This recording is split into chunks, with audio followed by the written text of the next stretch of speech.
Freiheit statt Vollbeschäftigung. And this emphasizes very strongly the freedom aspect. The freedom to say no to unacceptable working conditions, wages, and uncertainties in the labor market, but also the freedom from fear of discontinuities, coerced discontinuities in your life course. Contractual rights, as they were established and provided with an institutional shell in the post-war period after the 50s, today degenerate due to the continuous weakening of bargaining power of labor. Yet still, in spite of this degeneration of bargaining power, you have to be employed, you have to be flexible, you have to be employed whatever it costs. Find employment and your costs are irrelevant, or they are your personal matter. In Greece, you had, prior to the fiscal breakdown of that poor country, you had twice a revolt, a mass revolt, a very violent mass revolt, and that seems to continue, of a generation of people that describe themselves the Generation 700. And that means a generation of people who have no prospect then to work at 700 euro per month for the rest of their lives. No prospect to enter the opportunity sector of society, permanent exposure to the risk sector of society. And if you want an illustration of what Karl von Polanyi has called a satanic mill, then it is the Greek situation in all its facets. The key problem, or the key objective of the entitlement alternative, as opposed to the contract or labor contract alternative, is what is to be liberated. What is to be liberated is time, the only absolutely scarce resource in our life.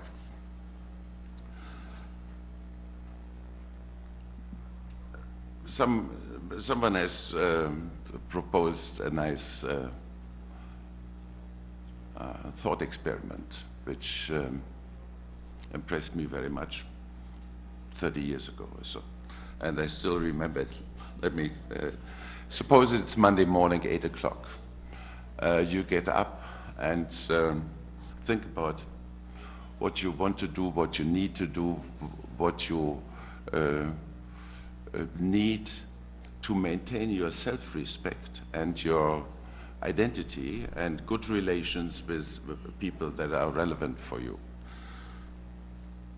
You have a lot of obligations, and you start to perform these obligations to your family, to your children, to your health.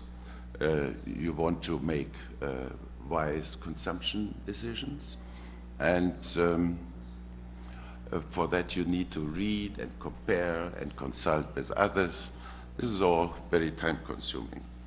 You also want to maintain your social contacts with your friends, with your neighbors, write letters or emails, spend a lot of time on the phone in order to maintain your social environment. You have also artistic interests. You want to go to the museum once in a while in order to do something for your education, but you have also a lot of things to do in relation to your job, because you work for your job outside of your job itself, because you have to read professional journals or whatever, right?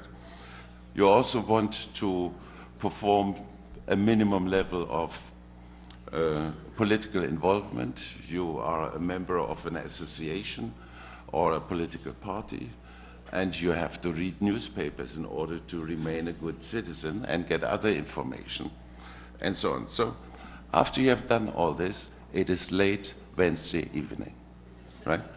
So that is the economic of time. Of course, such a person outside the ranks of the pensioners, to which I proudly belong now, is hardly to be found in real life because they have to look for a job or perform their job and be flexible. And that includes flexible time-wise in terms part-time employment, but sometimes 15-hour shifts and so on. And so the time absorbed by the job or by the search for a job